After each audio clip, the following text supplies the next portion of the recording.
et me fera entrer au ciel dans son royaume. À lui la gloire pour les siècles des siècles. Amen. Parole du Seigneur Dieu Tout-Puissant.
Et qui méprisaient tous les autres.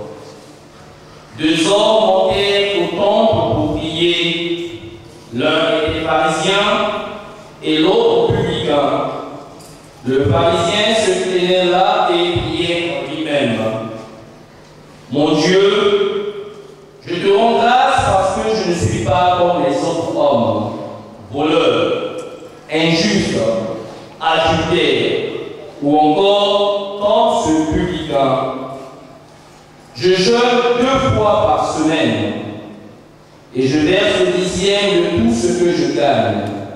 Le publicain, lui, se tenait à distance et n'osait même pas lever les yeux vers le ciel.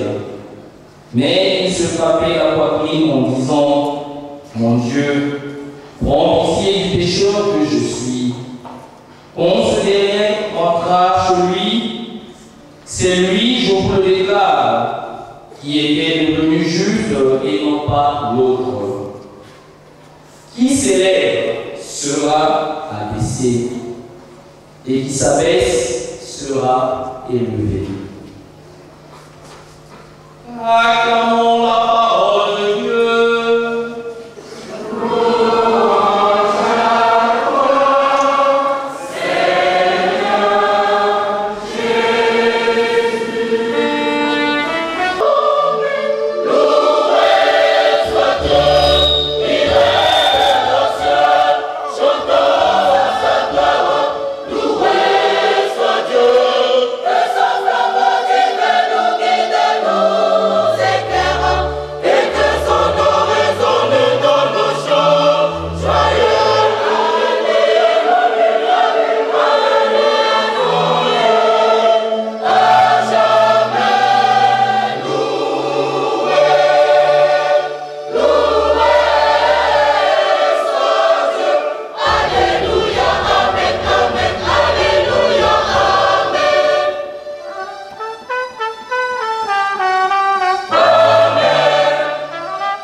C'est donc une action de grâce que tous ensemble nous célébrons aujourd'hui.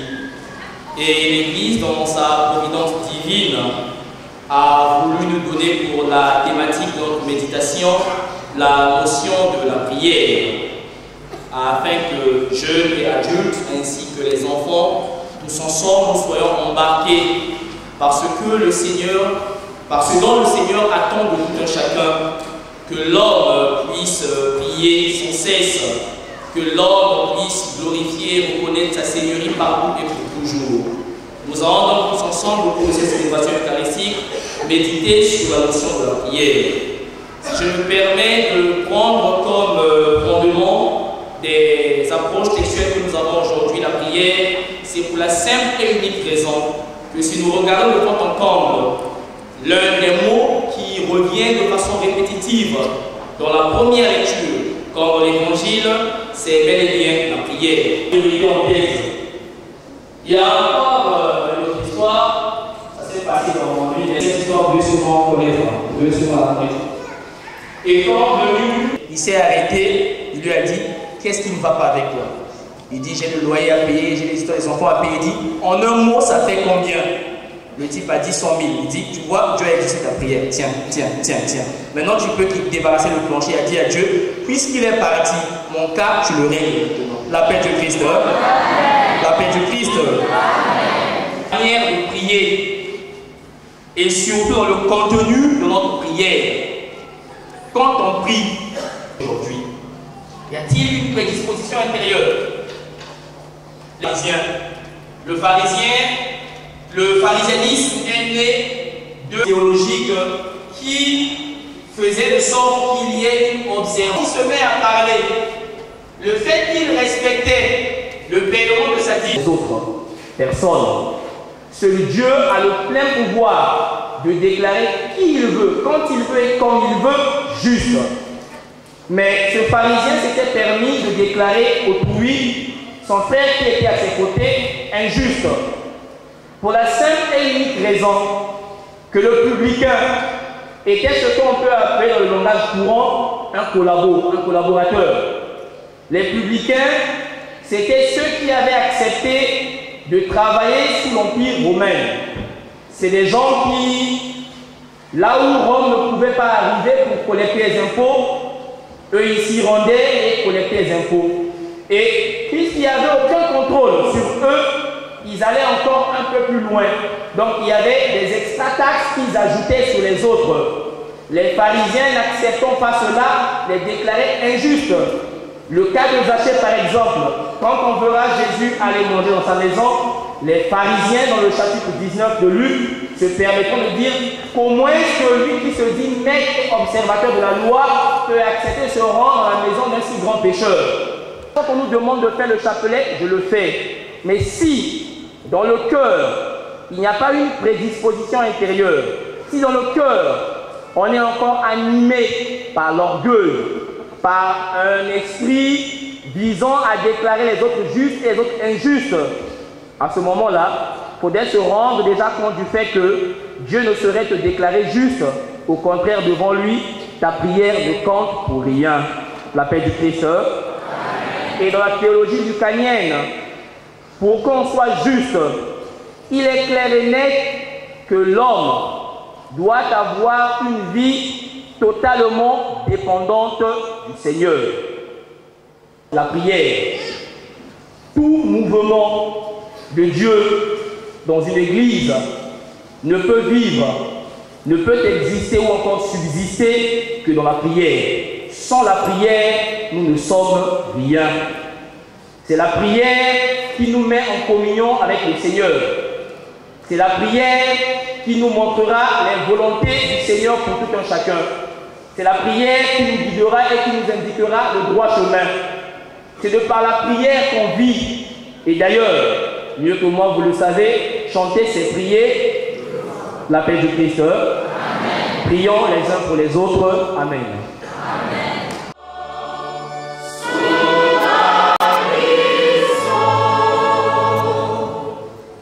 Père très bon, accorde à tes serviteurs la grâce d'exercer fidèlement la mission que tu leur as confiée. Seigneur, nous te prions.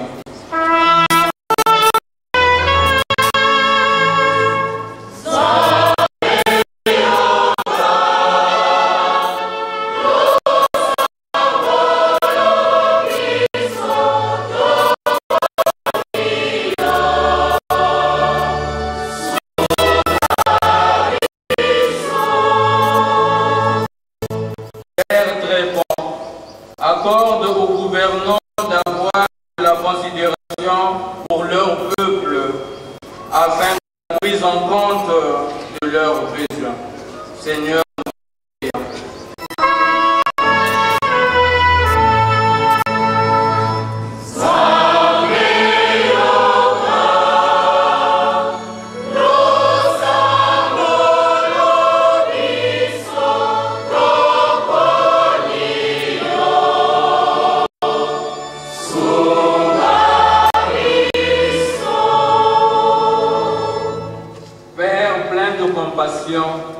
Le pauvre est souvent abandonné.